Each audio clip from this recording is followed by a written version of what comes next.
fascist. Are you doing okay, sweetie? Are you getting enough to eat? Oh my God, yes, Mom, I'm fine. Just stop fussing over me, okay? Sure. So, how's work going? Not good.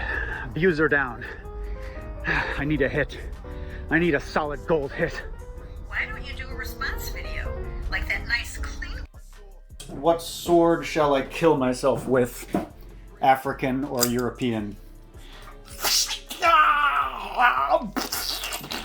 Something I'm going to need you guys to understand right off the bat is... Sorry, I was laughing at the African sword. It just looks stupid. This is not what we're about to watch, this whole thing. This is not a kind of good faith attempt to educate the public. We're going to do the response video thing, do that whole little ritual. 80% of anti-trans media operations. I'm going to put up the article to, to fact check myself because I might be sort of half remembering here. But 80% of anti-trans media operations take fossil fuel money. Matt Walsh is a stooge of the fossil fuel industry, and he is telling us a story that will distract us from the destruction of the biosphere of planet Earth. Oh my God, that's so real. Big oil is funding the anti-trans movement to distract us from the environment. By the companies what that own him. And so we will sort of talk about this, and we'll argue back and forth about this, that, or the other thing. Oh, who had it worse, the Irish or the blacks or whatever.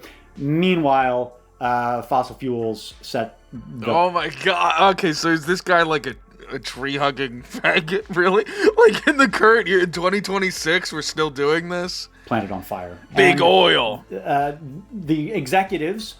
to whom Big Oil says, no femboys for you. They're all for me. Matt Walsh is but a lapdog, can continue to make ungodly amounts of money while we die of preventable man-made famines. That's what's going on here. And if there were any justice in the world, all of these fossil fuel executives... Why is this about fossil fuel now? What is this? Support the Animal Liberation Front. Fuck factory farms. A Satan sticker. Appalachian Trail Conservative. Gay. Okay, so this is like a vegan we're listening to now. Matt Walsh, Fascist History of Slavery Debunked. I didn't know that this was going to be the vegan show. Basically anybody working above, say, a $60,000 pay grade at any fossil fuel company would be in fucking prison. Anybody who makes over $60,000 with fossil fuel should be imprisoned. All right, dude. I think you need to take a shower. Walsh would be rotting in fucking prison if there was any justice in the world. But there isn't. So let's watch the real history of fucking slavery. The real history of fucking slavery. In half a century, anti-American propagandists have waged a demoralization campaign against us. They've waged intellectual warfare against our founding fathers and national heroes. Robert E. Lee is founding fathers and national heroes. Holy shit. They desecrated their reputations, tore down their statues. One professor from the University of Wisconsin spent 11 years administering historical literacy tests to his students. Black people hate the environment. I don't get this. I don't get this when they try to mix it with environmentalism. Like, dude, they don't mix. Like, do you know what Nigeria is doing to their farmland? Do you know what Nigeria is doing with coal right now? Black people don't give a fuck about the environment. That they overwhelmingly believed that slavery... Have you ever been to where black people live? There's litter everywhere. All of Africa is litter. Began in the U.S., was almost exclusively an American phenomenon. So let's find out what the college fix is. Something tells me it's not going to be a reputable news source. We're launching a monthly series setting the record straight on various historical topics. We'll give you the facts that the propagandists and idiot school teachers have left out of the...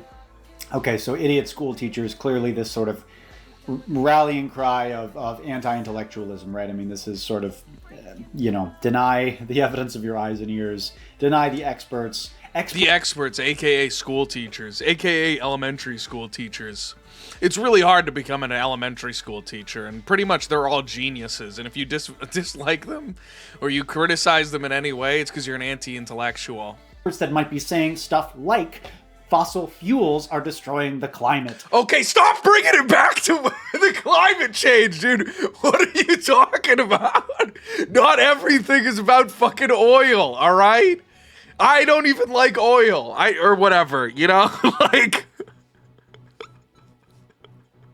dude, shut up about it already. Like, you are why everyone just laughs at this and they don't talk about it anymore. Fuck me. This is like encountering like a militant atheist in 2026. This is like, watching an amazing atheist video. All right, well, he's talking shit about slavery or whatever and school teachers, but this is just why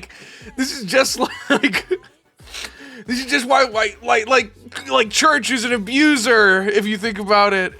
Here's the data. And then you can say, oh, but you're just an idiot intellectual academic.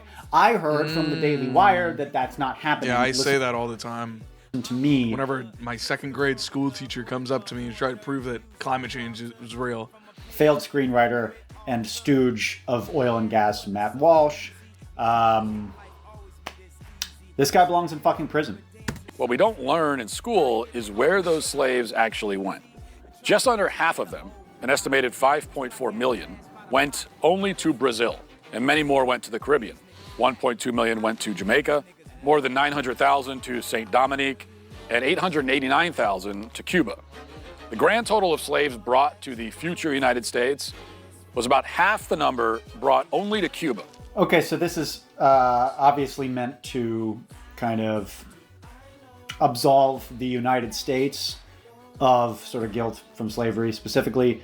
Here's why this is fucking stupid and makes no sense. So basically, in overall... I don't actually think that this is a good argument or too relevant. I feel like he's trying to like spread the blame. I actually kind of agree that like this is like for retard. This is like a retard diversion argument where you're like, oh well, it's really the fault of Brazil and the Caribbeans and stuff like that. It's not really. America is just like a little dog, but it's like, okay, well, I mean, it was all the colonial powers were doing it, right? It was like, Portugal and Spain and the British, and to a lesser degree the French, right? Like, and they were importing the slaves over. But it was those powers who were doing it, you know? It wasn't like, it was top down. Like, what is even the point of this argument? It's not like we should all, like, turn and gang up on Brazil, like the modern state, like they have any culpability. They were a colony. Commonly driving all of this human trafficking were European powers, right? England. Let's get Brazil! Later Britain, France, Spain, Portugal, these sorts of places, right? Now, all of these empires, these Atlantic empires, had colonies kind of up and down the seaboard of... Sorry, I wasn't listening to what he said. European powers, right?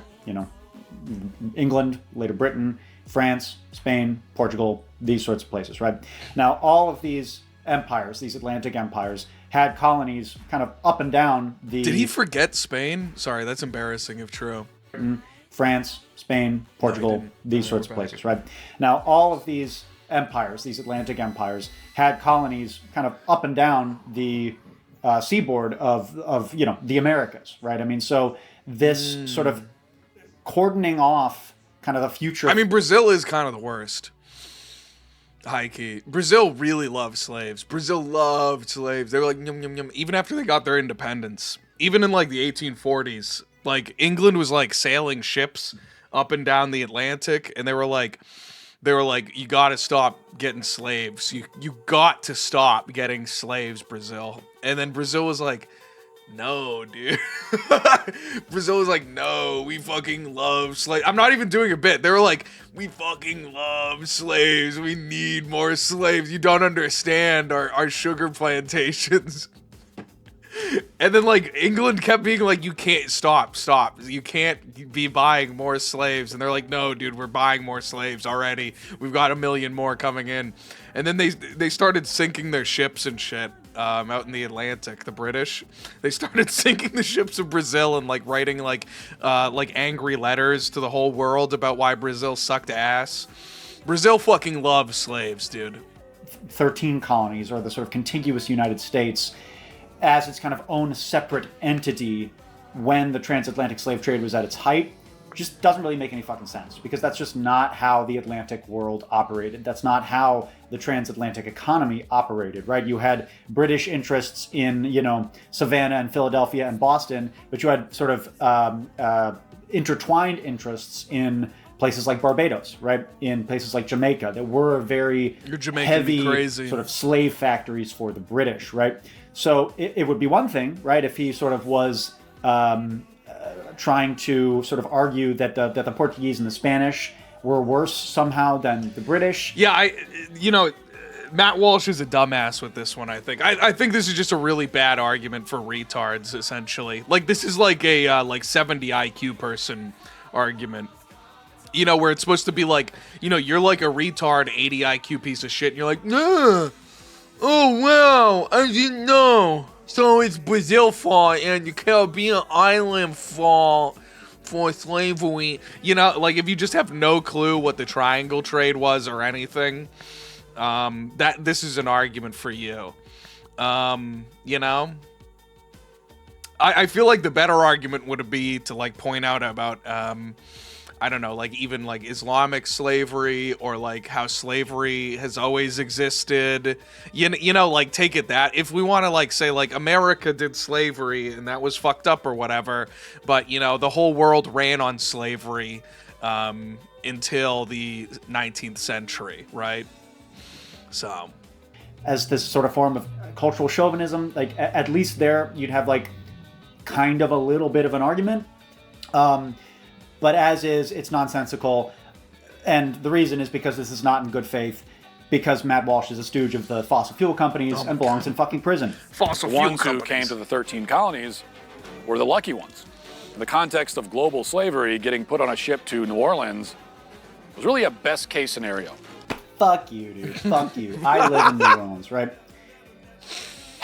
Recently, we filmed an interview with Dr. Ibrahim Asek, who is the director of research at the Whitney Plantation, which is over on River Road, about 40 minutes outside of the city, as part of my docudrama, The Vampires of New Orleans. And Dr. Asek was telling us about how enslaved people, when they came to New Orleans, when they came to Southeast Louisiana, they ran away, they formed their own communities in the swamps, they joined forces with the indigenous Natchez people to attack French settlements. He even told us of some enslaved people, like when they first got there, who drowned themselves in the Mississippi River rather than face the indignity of being enslaved for life.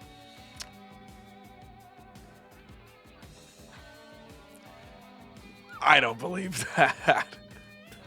I don't think that any of those Africans who were brought here to Louisiana would have seen it as the best case scenario. And I don't think Matt Walsh, who, by the way, belongs in prison for knowing disinformation that is designed They just ran right into the damn swamp and drowned themselves because they had a moral stance against the dignity of slavery. Okay, they had a deep understanding on the innate human right to have human dignity.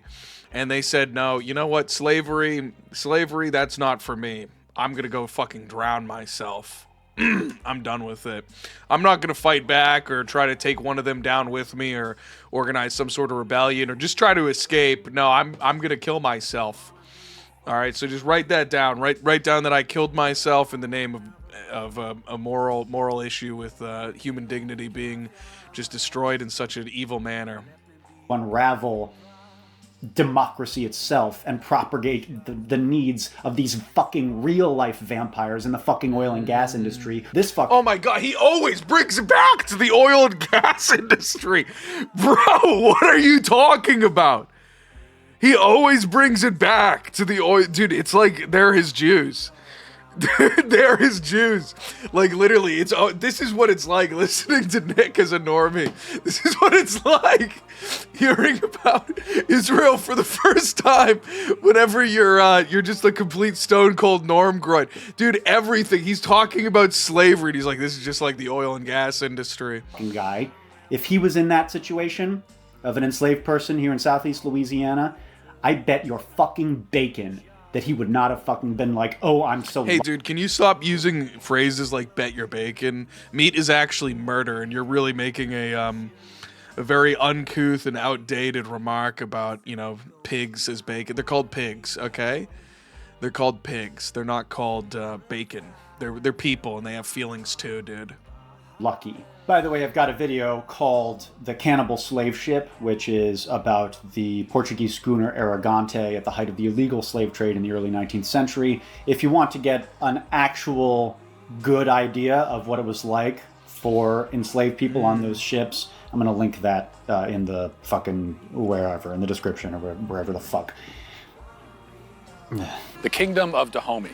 The kingdom's wealth, its military power, and its cultural splendor were built entirely on the systematic capture, sale, and export of human beings. A Dahomean king named Gezo described the slave trade as the ruling principle of my people. It is the source of their glory and health. Okay, yeah, fuck this guy. Fuck this king. Fuck all kings. Like, how does this somehow absolve Europeans at the helm of the transatlantic slave trade of their responsibility in this?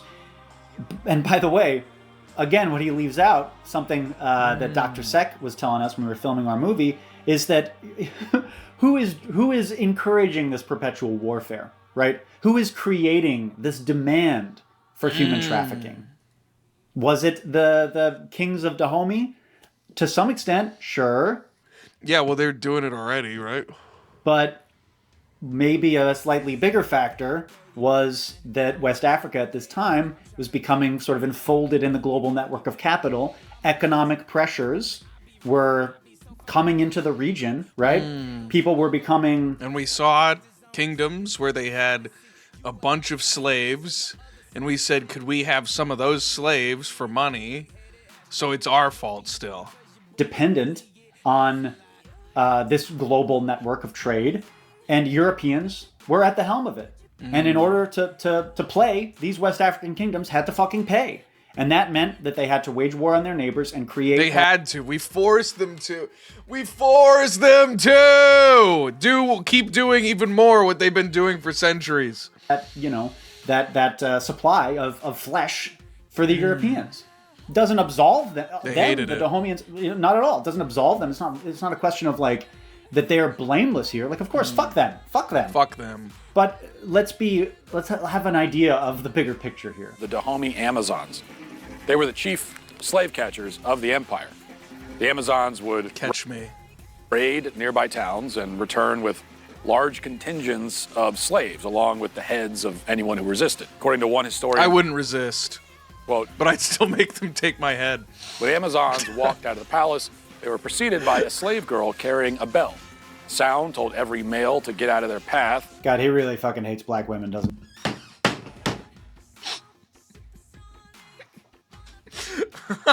So, I think sort of the obvious implication here is that, like, this is what wokeness gets you. It gets you black women with spears who will kill all men. This is what feminism will do to us if we let it. I think that's what he's going for here. It was far preferable to be sold to Europeans than to remain in Dahomey. In 1893, the Sacramento Daily Union reported... What is he saying? He hates women? Quote, hundreds are annually put to death with the most savage tortures. They are dismembered limb by limb. They're tied to posts, and hounds are set to worry them to death. Okay, so he's getting an article from an American newspaper in 1893 to talk about how, barbaric the Dahomeans were, conveniently leaving out that this is happening kind of at the tail end, right? 1893, this is happening at the tail end of the French invasion of Dahomey. So basically, clearly what this newspaper is reporting on are kind of these colonial narratives that have been kind of disseminated into the Western... This is when France ended the slavery in Dahomey. ...world by these French colonizers. Even if all of these stories are true, and they very well may be, the Kingdom of Dahomey was a very brutal state, right? Yeah. It was not a nice place. Even if this was completely true in every way, Matt Walsh and Daily Wire would still be repeating colonial propaganda uncritically. Who's right? Repeating colonial propaganda uncritically. Boom. Damn, that's crazy. That's insane, dude. Well, Britain forced King Gezo to sign treaties restricting slave exports in 1852. Economic dependence on the trade meant it continued to operate illegally until colonial takeover. That's awesome. Slavery was only comprehensively abolished when France defeated Dahomey and established direct colonial rule over the kingdom. That's awesome, dude. It's a pimp. Writing this? Who's writing the article? Where are they getting their information? Why don't we look at the sources that the Daily Wire has put in this the description maybe of the video? Oh, look, there are none. There are just ads for more hit documentaries and the Pendragon Cycle: Rise of the Merlin, which is now streaming exclusively on Daily Wire Plus. Simp name Slickback. On the accession of a present ruler, so great was the number of those wantonly slain that a large trench was made in the ground in which a canoe was placed. The blood of the murdered men was conducted by conduits into the trench until its quantity was sufficient to float the boat. This was the... Dude, it's so crazy. Every time you read about like a place like this, it's always this. In the 1840s, Dahomey began to decline due to British pressure to abolish slave trade, which included the anti-slavery blockade of Africa by the Royal Navy's Africa Squadron. Bruh. It's, it is what it is. Back, sleep, back. Level of barbarism that defined the intra-African slave trade. Yeah, obviously very racially charged terms, right? Barbarism, like savage, right? Barbarism. He's really going for it. And, intra-African slave trade, right? The sort of read between the lines. He's talking about black on black crime, right? That's what he's talking black crime. Talking about. That's what he's emphasizing.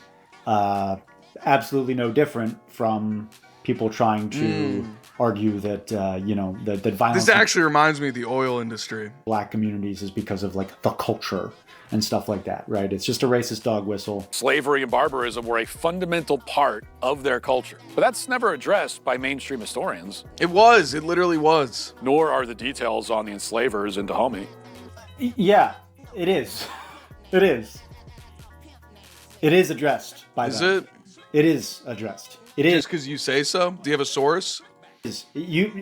Just because Matt Walsh has never read a university press published book in his sad, miserable, failed screenwriter little life. He went to college 20 years ago, so he's pretty smart. Have not talked about the kingdom of the Dahomey. I guarantee you that they fucking have. Most of us have no idea what Where's your source? Phytonutrients actually are, but I don't know. They never talked about it in my college. Thankfully, our sponsor, Balance of Nature, understands the importance of them. Phytonutrients are naturally occurring plant nutrients in whole foods that actually give fruits and vegetables their color, taste, and smell. Do I really have to read this, Hans? Very well.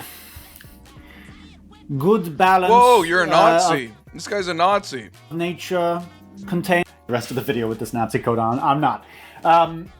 The implication is that everybody's hands are dirty and that America looks good in comparison. But this information is not morally relevant to the atrocities of the transatlantic slave trade. This is the town of Baltimore in County Cork, Ireland. The tranquility of its rocky shoreline was shattered on the night of June 20th, 1631. Islamic pirates, led by a commander named Morat the Younger, arrived banging war drums and screaming in Arabic. These pirates were Janissaries, and they were raised from a young age to become fearsome monk-like fighters for the Ottoman Empire. Some of the Janissaries would have been yelling, while others responded with shouts of this is the Irish Holocaust, dude. I'm glad people are finally talking about this. Allah, Allah. You notice that little Islamophobic cut in there, the Allah, Allah, it's just like, kind of Allahu Akbar. Like, remember 9/11? Remember that? Allah, Allah, scary, scary. Just like the wars for oil need us to hate Muslims. Muslims scary. They really wanted to emphasize that these guys were devout Muslims, didn't they? With total ferocity, they killed and maimed, they raped the women and girls, dismembered infants, desecrated churches. Okay, so what he's trying to do here is to basically try to bait us into doing like an atrocity Olympics, where we would sort of have to defend or downplay the Barbary pirates or the Ottoman slavers. The Muslim slave trade was extensive. It was horrible, but from a perspective of like American politics, which this is a political commentator that we are watching right now, not a historian, not a history communicator, a political commentator, right? And he made his views and his intentions very clear up front, right? He said the first thing he said in this documentary was that this is sort of we're going to tell it to the fucking idiot school teachers and the people who are trying to demoralize the white man. I mean, our perception of ourselves is actually like a pretty important aspect of politics and culture, believe it or not. If the American perspective is that we're uniquely evil, that is actually American politics, and it deeply affects every aspect of American society. You know? So it's like, it is relevant, actually. It is relevant to have like an actual understanding of the world and not just to focus on our own evils and beat our own selves up about it. We do need to understand that history was not like a modern society, that history was not the clean, safe place that today is in America. We come from a mean, fucked up world where people were mean to each other all the fucking time. And believe it or not, our race is not a uniquely evil people, and we don't need to self-flagellate and kill ourselves in order to make up for these perceived evils, you know? And actually, believe it or not, we're the only ones who created a society worth living in, and we're building civilizations all across the planet until we decided to start killing ourselves. Right? This is what he's doing. He tells us, he's very honest about it. We should listen to him. When we look at American politics today, the Muslim slave trade has no significant cultural, social, or economic legacy. However, the transatlantic slave trade looms very, very large in our legacy, in our cultural memory as a nation, in the inequitable sort of distribution of wealth that we currently have in this country. Our economic system, our social system, our interpersonal relations are all profoundly affected by this binary, this racial binary that the transatlantic slave trade brought forth. You know, it's a story, it's a myth, right? The myth of racism exists to justify the economic exploitation of West Africans, right? Oh, they're inferior. Oh, they're basically animals. You know, so we can do all these awful things to them for our own greed, right? That's why racism exists. That's why people invented it. So that we can be 17th, evil. 18th century. Of course, that would be very relevant to discussions of contemporary politics. Of course, that would loom very large in our history. It is only right and proper that we emphasize it. According to the book, The Forgotten Slave Trade, historian Simon Webb described this shocking contemporaneous account. Oh, Simon Webb isn't a historian. He's a racist YouTuber. Boom. Here he is defending hate crimes. Hello again. In Britain in recent years, we've become used to the constant propaganda relating to hate, which includes, of course, hate speech, hate crimes, and so on. Here he is calling for an English ethno-state. That wasn't him defending hate crimes. He just said... He was just like, the hate crime, so-called. Bro, what? Hello again. I want to speak today about the idea of the multicultural society. Here he is comparing brown people to orcs. Hello again. I have in the past speculated about the possible effects of the mixing of different human species in the distant past. The mingling of Homo sapiens with Neanderthals in Europe and Western Asia, and the breeding of a new type of human in Africa, as the original Homo sapiens there crossed with various so-called ghost populations of more primitive. Alright, so you're just playing Nazi footage over him as he says something way less unreasonable than you were saying? Strains of humanity. Of course, this process of progress and decline has continued right up to the present day. with some populations becoming more developed and advanced than others, while some groups breed with their own relatives and so decline in vitality and sophistication. Wow.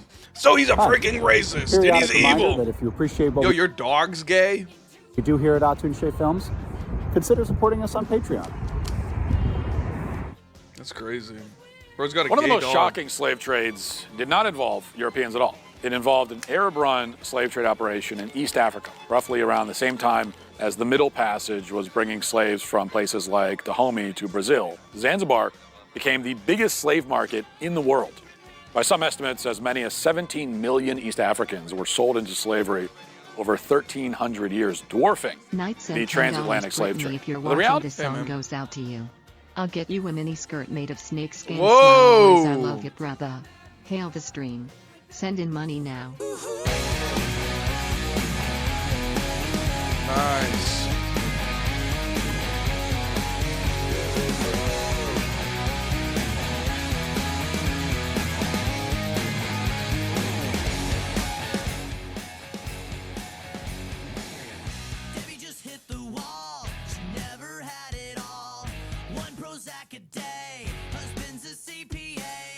Dreams went out the door when she turned 24. Only been with one man. What happened to her plan?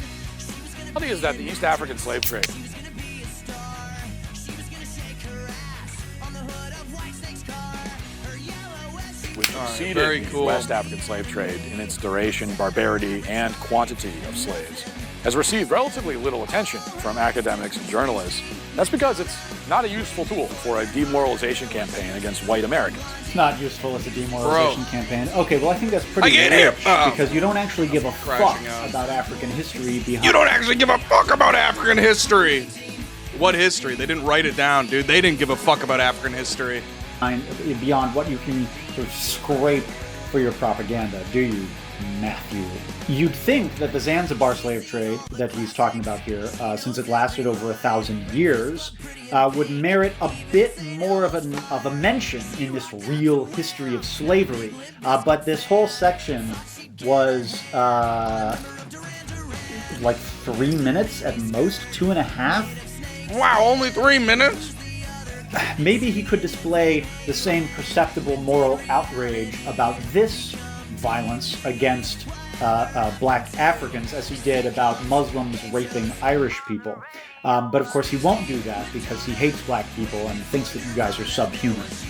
When it comes to protecting yourself and your family, it's better to be prepared. That's why I'm a member of Ammo Squared. Ammo Squared lets you build an ammo reserve of your calibers steadily, month by month, without drama or excuses. Your options are endless. You have 75 caliber variations for over 85 ammunition manufacturers. There's also no need to have extra storage space laying around your house.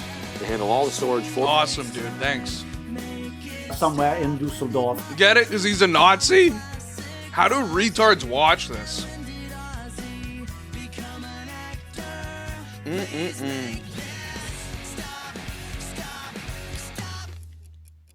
And bring back Springsteen, Madonna.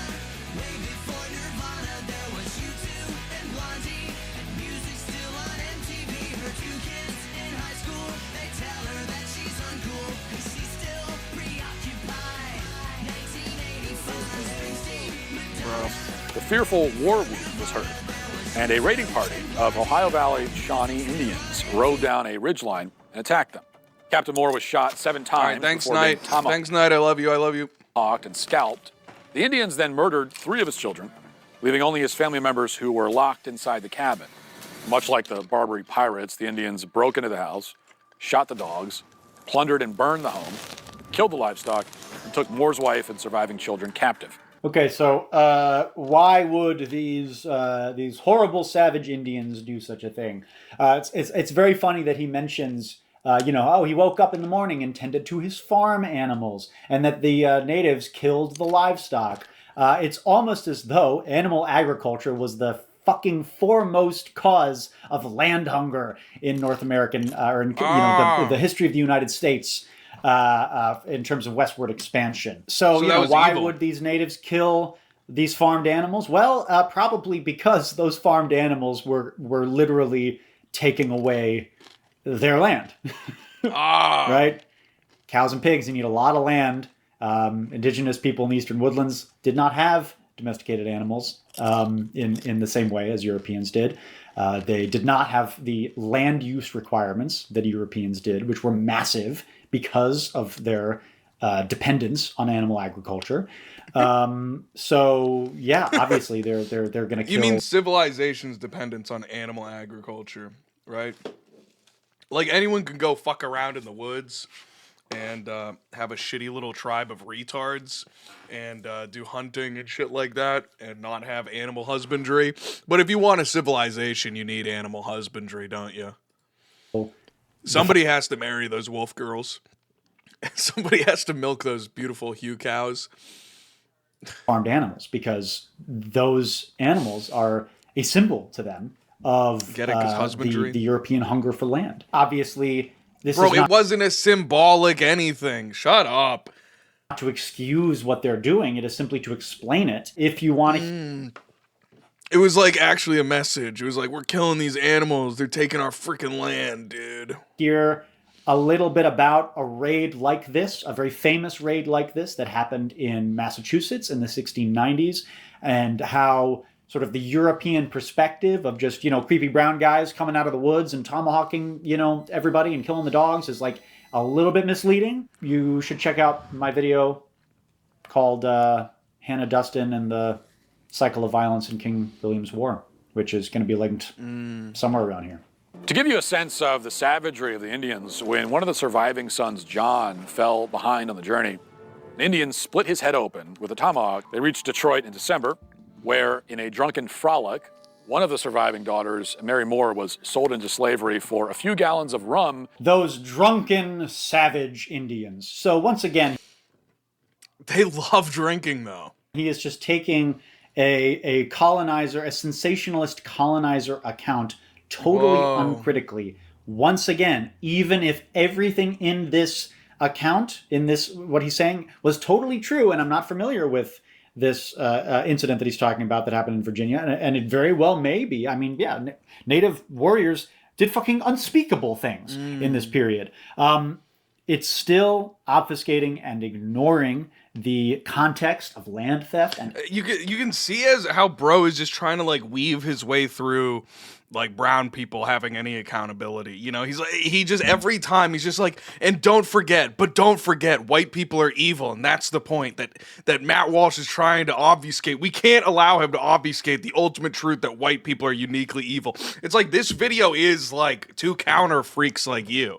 That is the point.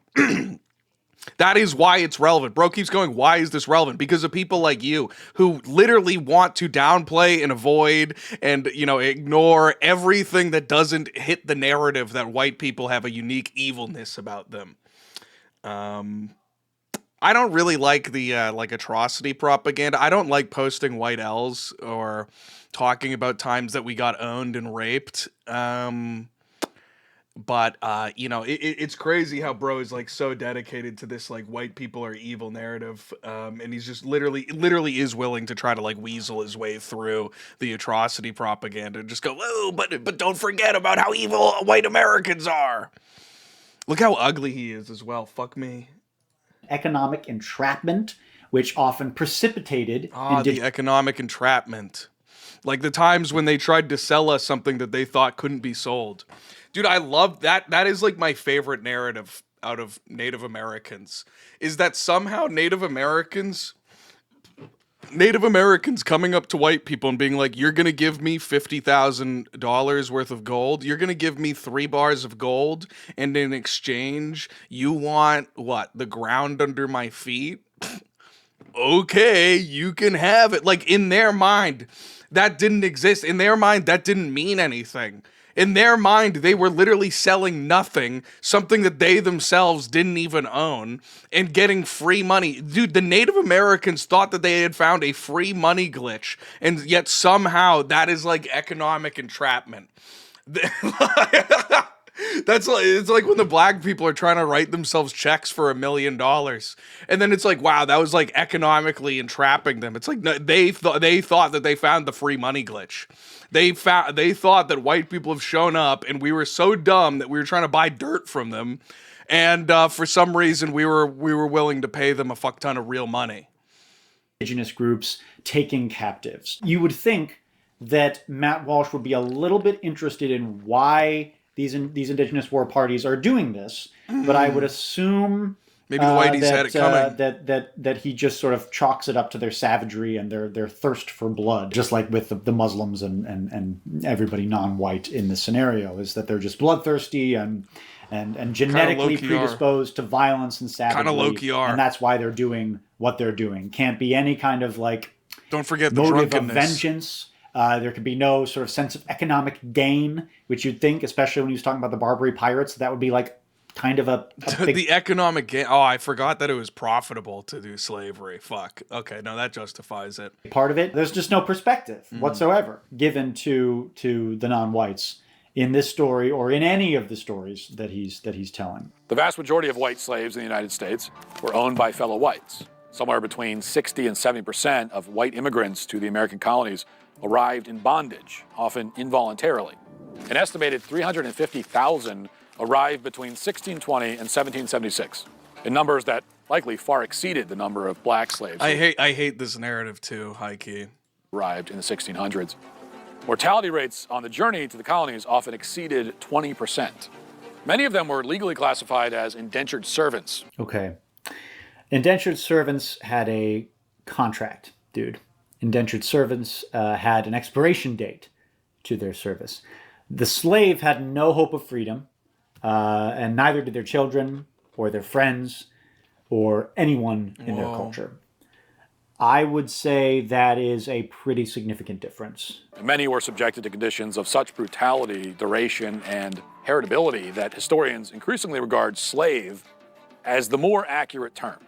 There's no question that indentured servitude was slavery. And in colonial America, white and black slaves often bonded, according to NPR, which admits America's first slaves were white. One thing I talk about in my documentary series, The Birth of an American Town, is about how often relationships would form between English, sort of Puritan teenage girls and Scottish, male indentured servants of a similar age. There's actually sort of Celtic cock goes crazy. I don't know. Listen, dude, it's nobody's fault except for, listen, it just is what it is.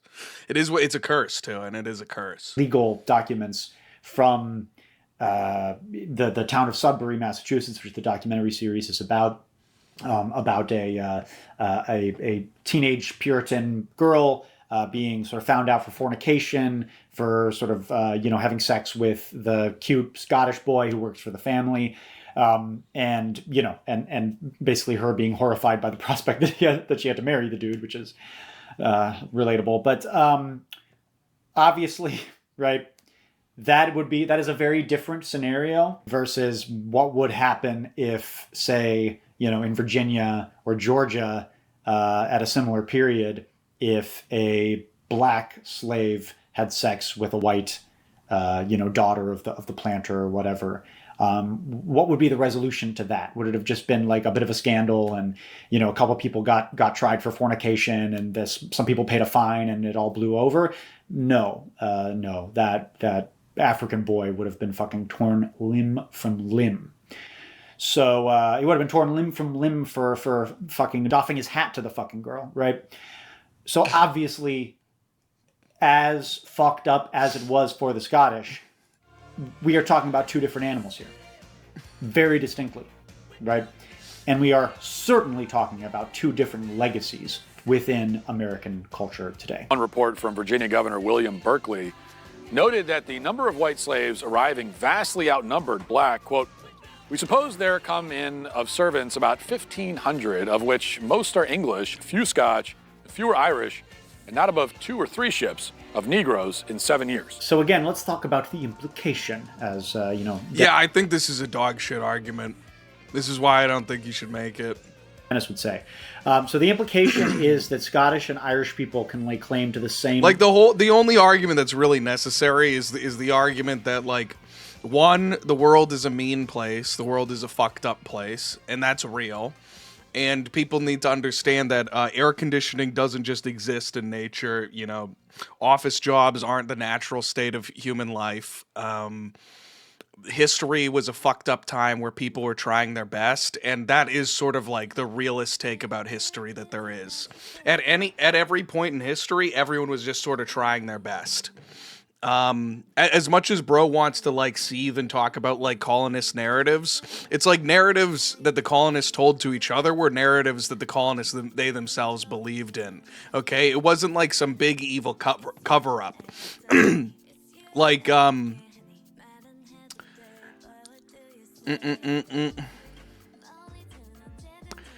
like I'm trying to think of like the most evil quote unquote time, right? And I think that the most evil quote unquote time in like colonial history would probably be like the initial like Spanish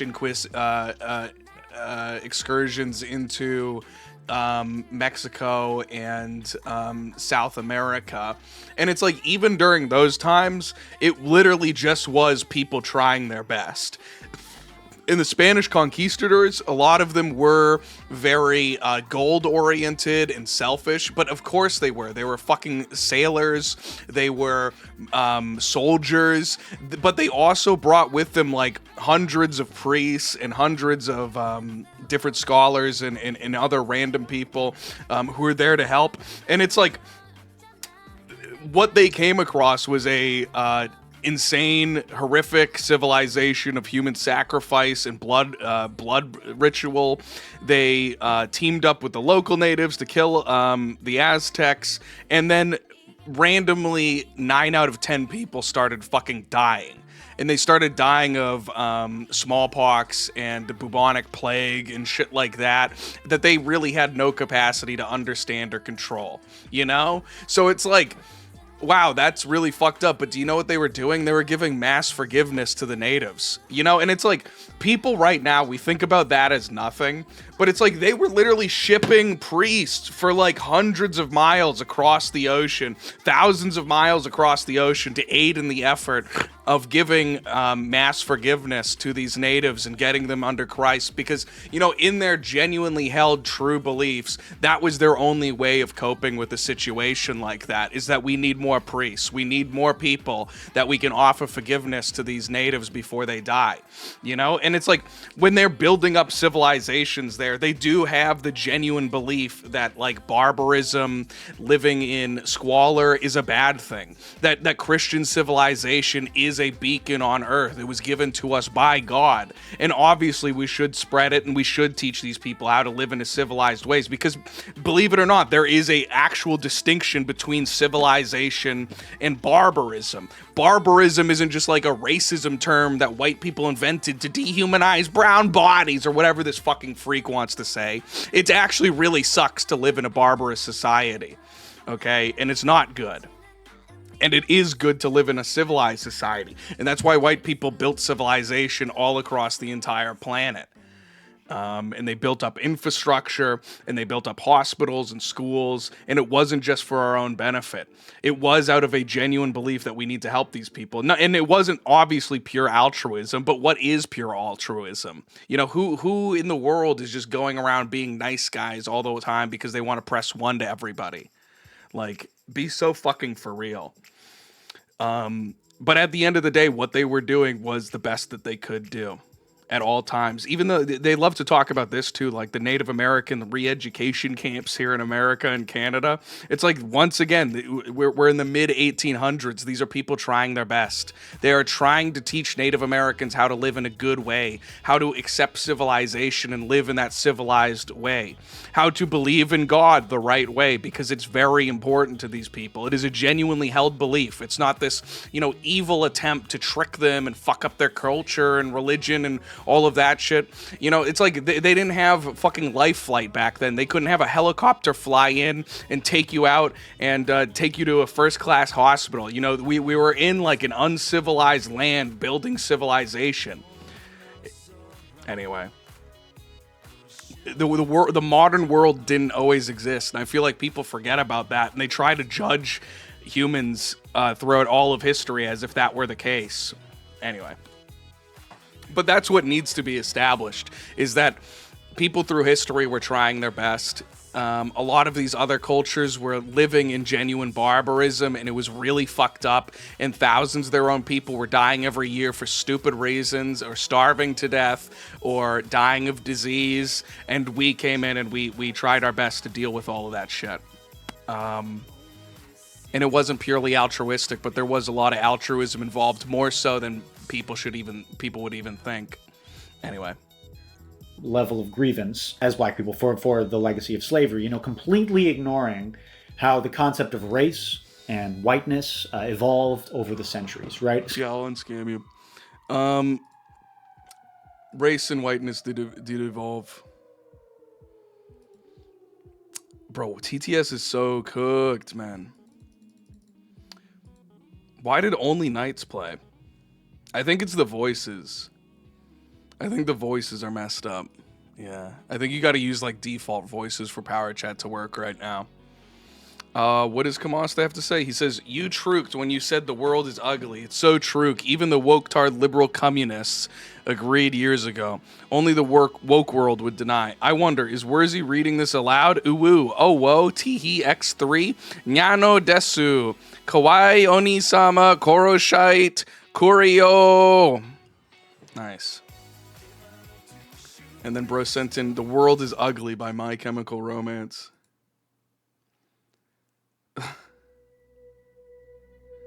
Nice.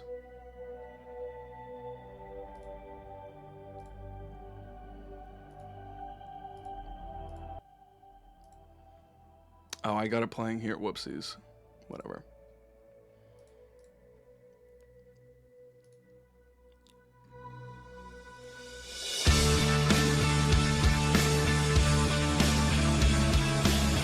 Did that mean anything in Japanese? Should I look that up? What did he just send? What did he make me say? Nyano desu, kawaii oni-sama, koroshite kureyo. Translate this. It's me, Nyan. Oh, you cute big sister. Won't you just kill me? Really? にゃのです。かわいいお姉様殺してくれよ。Okay. Scottish and Irish people today are white. They blend in. They are not a distinct culture.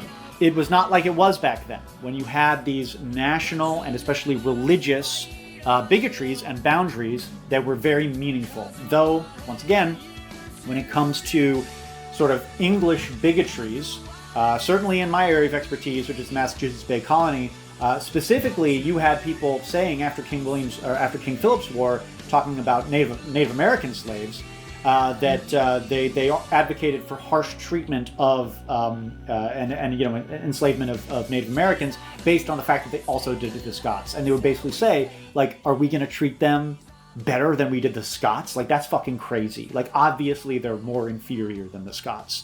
So even at that time, right, even with this very powerful ethnic bias that the English had against the Scottish, it was not on the same level as their bias and their bigotry toward Africans and Native Americans. Wow. And it's disingenuous to pretend that it was. But it wasn't just the slaves that were multiracial. It was the slaveholders too. At slavery's peak in 1860, thousands of slaves were owned by Choctaws, Cherokees, Creeks, and Chickasaw Indians. So yeah, they did, because they were emulating white people, because they were trying to fit in with because whites are evil. Southern society. There is a reason that white Southerners called these native nations the 5 civilized tribes. It's because they fucking owned slaves, because they took part in this system of slavery. When the American journalist and social critic Frederick Law Olmsted visited Mississippi in the early 1860s, he described meeting a black man who told him there were, quote, many free Negroes all about this region. Some were very rich. He pointed out to me 3 plantations within 20 miles owned by colored men. I'll bet you any amount of money that these guys were, 1/8 to 1/16 black, passe blanc French Creoles. They were very bad masters, very hard and cruel. If he had got to be sold, he would like best to have an American master buy him. The French, black Creole masters were very severe. Yeah, of course. because on the Gulf Coast, there was a completely different system of racial hierarchy than there was in the rest of the Whites South. are the only sentient people, according to him. Yeah, literally. Not to make that like a GOP argument, but it is very like the libtards love to do this, where they like to like act as if whites are the only people with any agency, and what is it called? Like the bigotry of low expectations. You know, where they sort of just like, they're like, well, and white people as the main characters of history, white people as the main characters of history are actually evil, and they did all this shit, and black people just had to go along with it and get owned and get fucking dweebed on, dude. It was much more... And they were too stupid to do anything about it, and there was no way they could ever resist. Tied into the Caribbean and South American ideas of racial hierarchy, which had a little bit more wiggle room, in which if you you were passe blanc down here in Louisiana, if you were passe blanc, you could pass for white. Then you know, fucking P.T. Beauregard was probably passe blanc, and P.T. Beauregard probably had fucking black ancestry. Like a bunch of the fucking plantation owners here did. And do you know why? Because they're, you know, daddies, granddaddies, and great-granddaddies raped black women. Rape. That's why. Rape. I don't know about that. In some cases, black slaveholders purchase relatives and spouses philanthropically, rescuing them from other slaveholders. But according to the black historian Carter Godwin Woodson, they often simply bought and sold slaves like white traders. He even described one case in which, quote, a Negro shoemaker in Charleston, South Carolina purchased his wife for $700, but on finding her hard to please, he sold her a few months thereafter for $750. That's really funny, actually. The joke is he hates his wife. Take my wife. Fucking wives. Women. In the 1860 census, at the very height of gay slavery, there were 393,975 slave owners in the U.S. out of a total population of over 31 million. That translates to about 1.2%. Sorry, dude, that was the song "Come On to the Send" ended. I was just listening to this. The next one.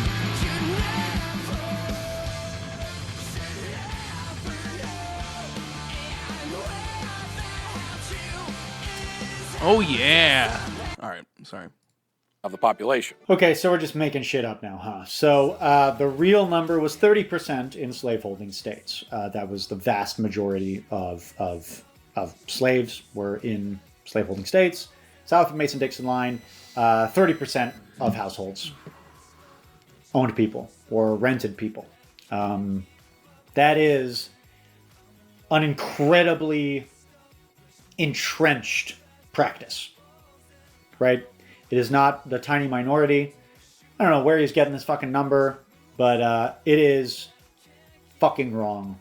Like, even people who fucking slide into my fucking DMs and are trying to fucking, you know, splurge on Robert E. Lee and make it my fucking problem, even they have the dignity to say stuff like 3 or 5%, right? Again, also a lie, but 1.2%, like, no. We're talking about 30% in slaveholding states. That's according to the 1860 census. And did I mention that Matt Walsh belongs in jail? Boom. The U.S. slaves' population kept growing after slave imports were banned in 1808. Unlike other parts of the Americas where deaths exceeded births, the U.S. ended up with nearly 4 million slaves in 1860, despite only 400,000 arrivals. Now, one reason for the better conditions could be incentives. With the import ban, slave owners' best source of slaves was high birth rates. Buying more was really expensive. Okay, so he is implying here that American masters had, enslavers had, a material interest in treating enslaved people well so that they would be more likely to breed. What he's leaving out was the extensive system of forced breeding, which enslavers subjugated black women too. Do you really think they're just going to treat them well and leave it up to chance? No, it's just going to be like at a fucking pig farm today. They're going to fucking forcibly inseminate these women by, getting some big guy that they think has good genes and say, like, go have sex with her and don't take no for an answer. Boom. This is a system of, after the import ban, this is a system of institutionalized rape of black women that went on for decades. Decades? That's what he's trying to excuse. Our sponsor, Grand Canyon University, is an affordable private Christian university. Oh my based in fucking beautiful- God! Stopped profiting from slavery. Colonial powers and imperial powers continue to benefit from slave labor to this very day. From the clothes you wear to the fucking tech that you're watching this fucking platform on, right? There's lots of slave labor involved. But the sort of transatlantic slave trade, chattel slavery, was simply not profitable for Britain anymore. Not in the same way. Bro. So they could afford to take the moral high ground. And then enforce it at their own expense for the next 150 years. That's crazy. Oh, it was just unprofitable. And then they sailed around the planet and they shut down the business for literally everybody. That is such an insane lie. That is such an insane lie, dude. Bro is denying the existence of, like, the British Abolition Society. That is crazy. I think I'm done with this. There's only a few minutes left, and I don't think I want to watch anymore. I think I'm done. What to say? What can I say? I think this is a great example. That's so insane. It wasn't profitable anymore, so they stopped. Okay. Yeah, so you just think that white people are evil, basically, and you're willing to ignore everything. Every fact to the contrary, you're willing to ignore it. Not the fact that the British Abolition Society just completely dominated British politics for like an uninterrupted 100 years and forced the British military to become the anti-slavery enforcement agency of the entire planet and shut it down everywhere in every single shithole across the entire planet. They waged non-stop warfare against slavery for 100 years to completely shut it down. But whatever, it just wasn't profitable anymore for them to be slaving people. Of how these moneyed interests, these billionaires and their millionaire stooges, are coming for your history, coming for your cultural heritage. And especially just in general, a lot of cum happening. If you're watching this and you're black, they want you to forget your ancestors, forget everything they went through. They want to trivialize what they went through and how they pulled through and how they survived. They want to trivialize that. They want you to forget about where you came from. They want you to and you want black people to just really hate white people. Yeah. Obviously they hate you, you know that, but they also hate that your ancestors pulled through and survived, despite all of it. They hate that. And obviously, as we saw from all Who was trying to kill him?